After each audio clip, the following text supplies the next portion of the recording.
Welcome to American Dreams, Keys to Success, with your host, Alan Olson. Welcome back. I have here today with me Mark Dwanczyk. He's the president and CEO of the Nickelville Telephone Company and also the SLIC Network Solutions. Welcome to today's show, Mark. Thanks a lot, Alan. Thanks for having me. So, Mark, what's going on in the telecommunication industry today? Yeah, so I'm working in rural telecom. There's a lot going on in mobile and wireless, but I'm working in the conventional landline area. Rural telecommunications is changing dramatically as fundamental federal and state subsidies go away. Companies like Nickelville Telephone have been around for 110 years, are now rolling out broadband and internet services to provide voice, data, and video, so-called triple play, to their customers. So it's a big change going from old copper plant, conventional telephone, to more voice over IP and internet-provided internet solutions. You know, it must be a big job, I guess, being in rural America. Oftentimes, people in the major metropolitan hubs, we already have infrastructure built. But Right. You're out there in no man's land. Oh, yeah, no, we don't have, in fact, the Nickelville Telephone Company, it's, as I said, 110 years old, and the person who put the first lines out was an entrepreneur of his time, said we're going to build telephone poles and put copper lines out. But that's the only provider we have in some of the areas that we serve. It's very much, we're the provider, so-called, of last resort, and we're there to make sure people have a telephone in their homes. There's not a lot of other infrastructure. There's electricity, there's telephone, there's clean water, and now what we're trying to do is get internet there. By the way, just for the listeners, where is Nickelville? Way upstate New York, almost at the Canadian border, just outside. Well, actually, we're in the Adirondack Park formerly, and the Adirondacks is a large state park in New York. But it's just on the border of the Adirondack Park, about 15 miles south of Canada, near Potsdam, New York. I remember one time I got lost in that area, and I was trying to get from Albany, New York, and I was following the St. Lawrence River north, going the opposite direction of where I need to go, and it is quite rural. I can give that testimony. Well, it's funny. I think I drive a lot in California, but when you get up there, I drive fundamentally more than I drive here in California. So let's go into your day-to-day operations here. You're the CEO. Let's give a perspective. How many employees? So we have about 50 employees now. When I joined about a year ago, we were about 25, 28. So we're growing significantly this past year, and that's one of the reasons I joined, was to help the company grow pretty fast. But we're about 50 employees. 50 employees. Well, that's across both organizations. And that's quite a move in a year, doubling your staff size. Yeah, it's a pretty big jump, and it's both process changes and cultural changes to go from a company that's used to having 20 employees serving a fixed market to doubling, and then we'll grow again significantly over the next 18 months to serve much bigger markets. So you're coming into an organization 110 years old. Right. Boom, you're the CEO. Right. You're looking at a business plan and the vision and marketing, and it probably was given to you as a blank sheet. It really was. It was. I was actually asked to join the board in May of last year, and then quickly after that was asked to become CEO by the board to come in and help the organization grow. We were growing through a federal stimulus broadband stimulus grant, which is pretty significant, and we need that support, that federal support, to build out the capital, to basically the plant, so that people can have internet access. You imagine there's places in a lot of the homes we're serving have nothing but dial-up modems right now. So it's a dramatic difference from going to, we don't have any service except a dial-up modem, to going to high-speed internet access. I'm sure people are glad to see you in town. So our installers get brought pies, they get brought fresh deer meat, they get lots of hugs. Our installers, they're loved in the community. Yeah. It reminds me of the I guess it was the Discovery Channel has a show called Wild Man. He's often paid with eggs and a chicken. That's right. It's not quite Wild Man. It's not quite on its own, but it's definitely rural. So what are you focusing on right now when you're building out infrastructure? So we're providing first of all, we're building out the plant, which means actually extending the reach of broadband, which means literally running fiber optic on new telephone poles and extending into new areas. We've got about a 600-mile to 800-mile new fiber relying all on the North Country of New York, expanding our territory to 2,500 square miles, which is a pretty large area, and building data and voice access first. So so a new customer comes to us, they immediately get high-speed internet up to 100 megabits. Believe it or not, we're providing 50 megabits reliably now, and we can go up to 100 megabits. By comparison, say a DSL modem is 5 megabits. So we're talking about 10 times faster than the high-speed DSL. And then we're providing voice on top of that, so voice over IP, so you can get 2 or 3 phone lines in your home over that network as well. So in competition up there aside from yourself? So we have the other competitors like Time Warner, Comcast here in the Bay Area, conventional cable providers. Verizon is the local telephone, is the more regional telephone company. But in certain areas, we're the only provider, and that's one of the reasons we're growing, is because we're the provider of last resort. It's just not. It just doesn't make economic sense for these companies to expand in some places. So we're the only provider. We found that where we do go into new neighborhoods, though, then quickly our competitors will come in because we've proven the business case. So we have conventional cable competitors and conventional telephone DSL competitors. I'm visiting here today with Mark Dwanczyk. He's the CEO of Nickelville Telephone Company. It's a small company located up in upstate New York.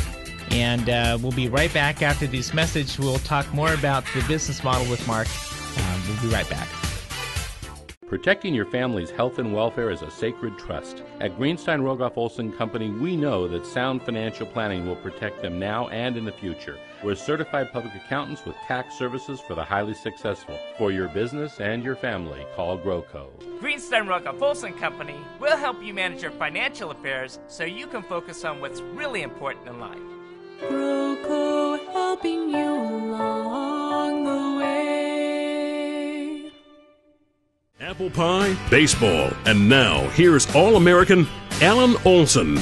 Welcome back. We're visiting here today with Mark Dwanczyk. He's the CEO of Nickelville Telephone Company, a small rural phone company located in upstate New York, and also the CEO of SLIC, Slick Network. So what's this? Slick is the subsidiary to provide internet access for the. So Nickelville Telephone is a 110-year-old so-called incumbent carrier.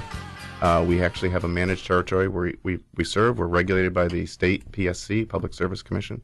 And then the subsidiary organization is more of an unregulated provider of internet, voice, data, and video.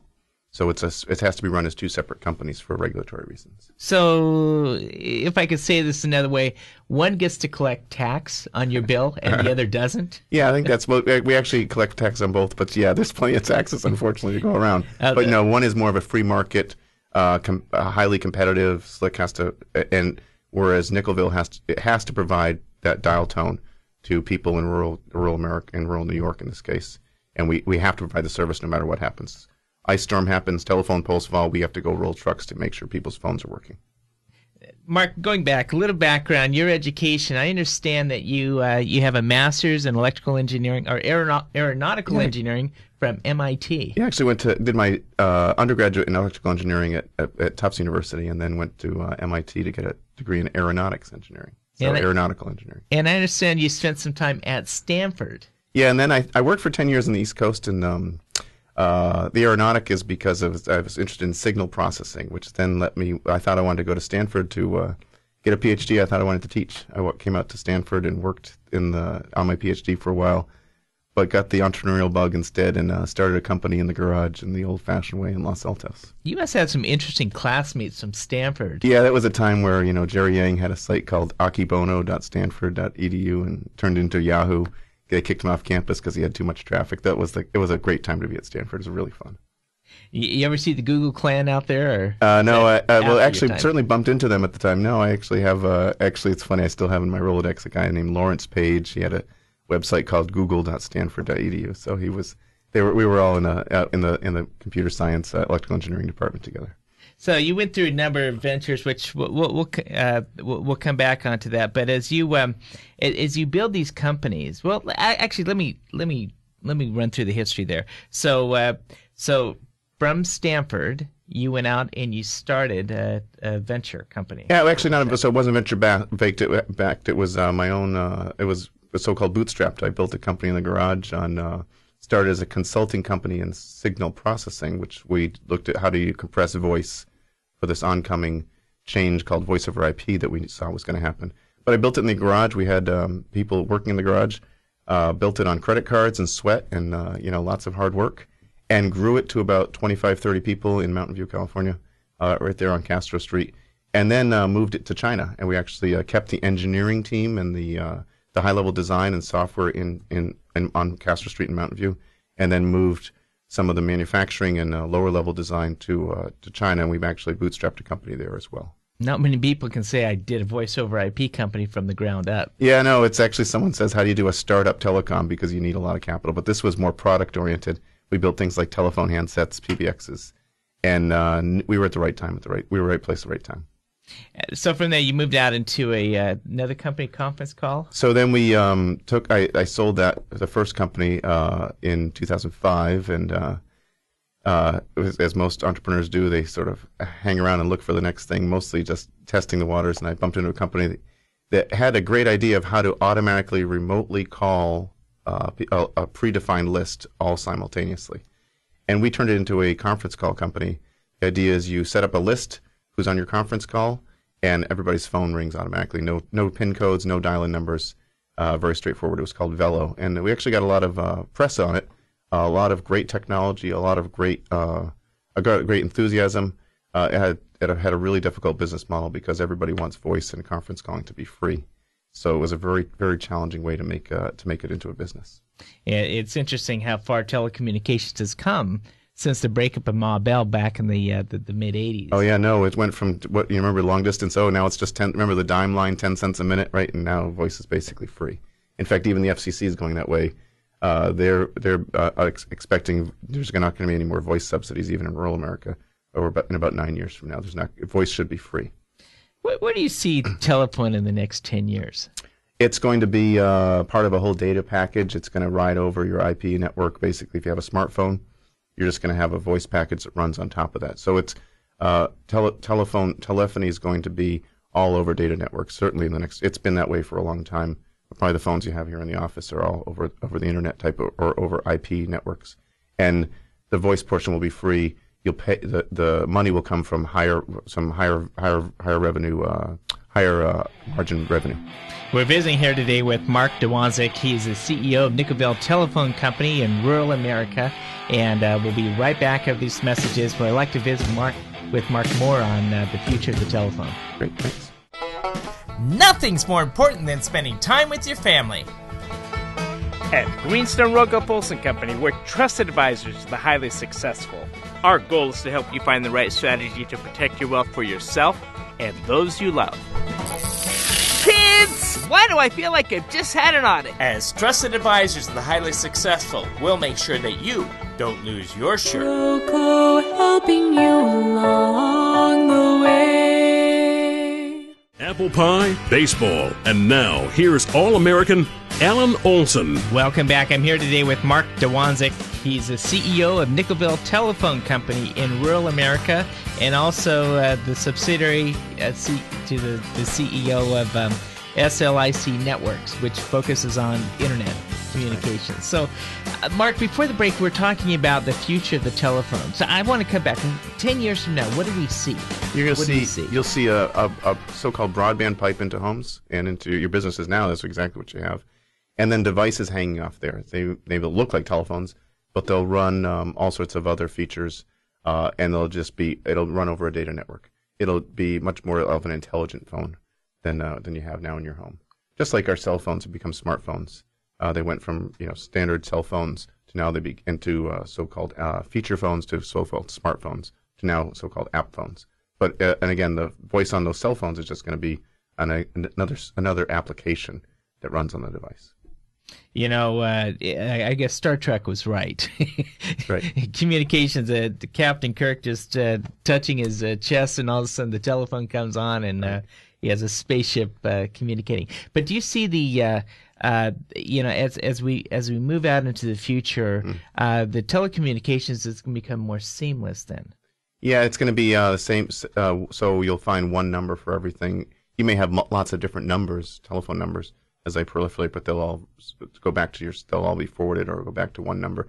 It'll be really easy just like you can get your email anywhere, you can get your voice calls anywhere. So where you're at today, with Nickelville is running as a CEO in rural America, Right. and by the way, they're probably just coming online. For some of these people, never had internet before. Sure, they've only had dial-up internet if they've had internet at all. That's right. So what challenges do you see of moving it from where you are today to where you need to be? So from a business point of view, there's a conventional issues you have running a small business of cash flow, and specifically though in Nickelville we have a problem of we want to grow fast while we have a limited revenue. And we don't have any venture back. It's really just running on our current cash flow. We have some Slick Networks has some federal stimulus money to help with the capital and the asset improvement, actually building out the fiber optic lines to the homes. But it's a classic case of how many people do you hire to sustain the business you have when you really know you're going to be at, say, double that business in a year. So how can you ramp people up while you're still running on a limited revenue? It's a classic small business problem. But it's a high growth under fixed revenue or linearly growing revenue when exponentially growing expectations. A company like yours, is it publicly held or privately? Or so we're privately held, actually employee owned. 70% of the company is owned by the employees. It's a so-called employee stock option plan. And we have 30% stockholders who are private. So it's a private company managed. A lot of these companies in rural America are family owned. So it's has that kind of feel to it, although we're owned by the employees. So you went from 25 to 50. Uh-huh. So for the listeners, when you're scaling a company, doubling your revenue size or your employee size within the last year, what challenges do you face? So simple things like making sure everyone's communicate. So a couple of basic things. Communication is key. Absolutely have to have communication, and that's an easy buzzword. It's an easy cliche. But by communication, we mean absolutely transparent communication and absolutely candid communication. It was a simple symbol, but I physically took the door off my office when I started. Had to remove the hinges, the door's open. And it was just more of a symbolic gesture of what we say in here, everybody's going to know. We're going to talk openly. We're not going to have company secrets. Everybody has to know everything. And it's both an efficiency, but also it removes any kind of suspicions of what's going on. How come I didn't know? And if you didn't know about something, it's probably just because it was a mistake, or you're certainly entitled to know everything. So that's a key to growing fast, and especially when you bring on new employees that have to. No different than in startup companies, say in San Francisco or here in the Valley, where the CEO sits in a cubicle or sits on a table amongst everybody else. It's just an open policy. So, Mark, you're getting a large grant, government grant, and they said, okay, Mark, I'm going to just throw a number out there, $2 million, and so go do something with this, and you realize it's a finite resource. How do you handle that? So so the good news is it's even much bigger than the $2 million, but you have to plan. It's also not just here's the money, go do it. We propose what work we'll do. We actually do the work, and then we submit for reimbursement. So that itself, imagine we're getting on the order of $25 to $30 million over a period of 3 to 4 years. That's like $1 million a month of cash flow we have to manage. It's great that we're getting it for low cost, and it's both a loan and a grant. But you have to plan that out, just like you plan any project. And it's really a cash flow management. You have to plan what you're going to do it, and then follow through to make sure you get the cash to come into it to reimburse for it.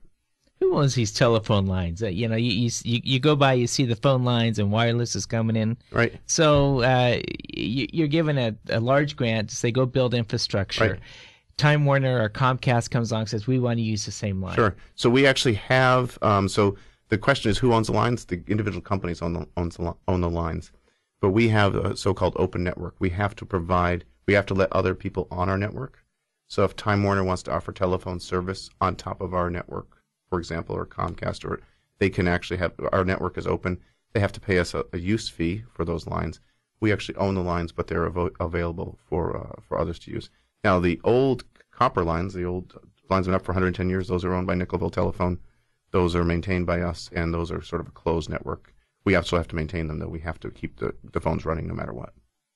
So you doubled last year. Where do you see yourself next year? So we're going to actually, we actually increased our subscriber base by 5 times in the past 12 months. And that's just a remarkable change. That's just dramatically. And we'll double again by the end of this year. So we'll grow by 10 times in 18 months. And that's the magic of providing to a captive market that's really has pent up demand for broadband. And then we'll keep growing. We're expanding our footprint. We're, as I say, we're covering 2,500 square miles now. We're expanding into other areas of rural New York, and I imagine we'll keep continuing to grow. We have some connections that we're growing into New England, and I can imagine we're going to continue to grow as we show that we know how to turn the crank and make the business model work. Yeah, it must be something about you bringing Silicon Valley to rural America. It's a little bit about, there's a little bit of mystique of, how do you do this? But it's really about just me having experience in growing companies from scratch and high growth. How do you manage those processes? And I do bring that skills and experience to the table. But it's really more just being a regular good manager of a small company. So in order to get to the next exponential growth of doubling this next year, what do you see as the most critical element there, the first and foremost thing? Yeah, it's actually, believe it or not, the most critical element is planning what you're going to do and communicating it to the whole team. So because if you have very clear plans and everybody knows what they're doing, then people are willing to deal with issues and mistakes and they can overcome obstacles much more readily because they know what to expect. So it's all about planning and communication. So plan your work your plan. That's exactly right. Well, that's great insight, Mark. I appreciate you being here on today's show. And if anyone wants to get more information on Nicaville, you got a website? So we're the website is the best website is www.slic.com, and you can see every time we go into a new neighborhood, we take pictures of the house we actually give people lawn signs that say we have internet access, and they're all over the North Country of New York now. Mark, appreciate having you on today's show. Thanks very much, Alan. We'll be right back after these messages. You're listening to American Dreams with Alan Olson on AM 1220 KDOW.